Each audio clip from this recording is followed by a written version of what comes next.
Is the person who loses out most from this one who you mentioned there, Jadon Sancho? Do you know something? That I can't help thinking about Van der Beek.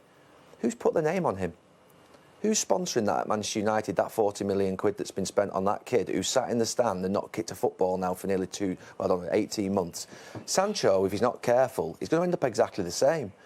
So this is. Well, what does he have to do then? Or is it just that the system doesn't have room for it? Well, he's played in some pretty appalling performances in the last few years. Not him, I mean team performances. He's come into a club that's looked completely disjointed in terms of their football. He's played in a far better team in unit at Dortmund. He's coming in and probably thinking, what the hell am I in here? What is this?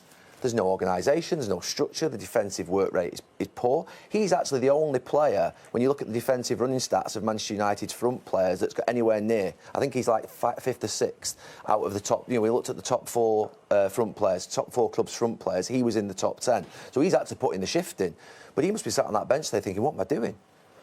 Because now he's thinking, well, where do I play in that system? Because I don't see him in the 3 in midfield, and I don't see him probably in the 2 up front. Oh. So he's probably thinking, where's my career at Manchester United? And Van der Beek's thinking the same. So, look, today's been a good day, but it does cause problems elsewhere. There's no forward planning.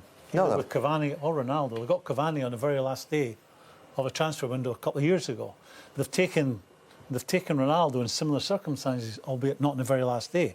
So there was no forward planning. This is a jigsaw that's just they're shuffling it around and working out as it comes in.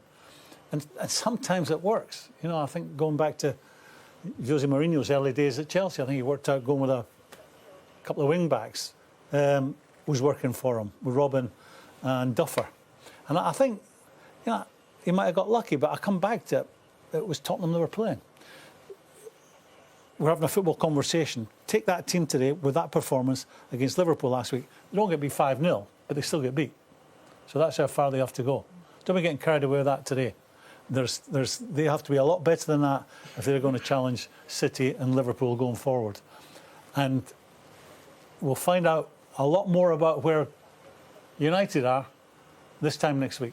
When they play Manchester City in the Manchester derby, and that's the last game before the international break. This was seen as a huge 7 days for Manchester United, Gary. Tottenham done and dusted. Atalanta to come with the problems that they gave them in the first half, and then the Manchester derby against a City side who've lost, albeit down to 10 men, 2-0 against Crystal Palace today.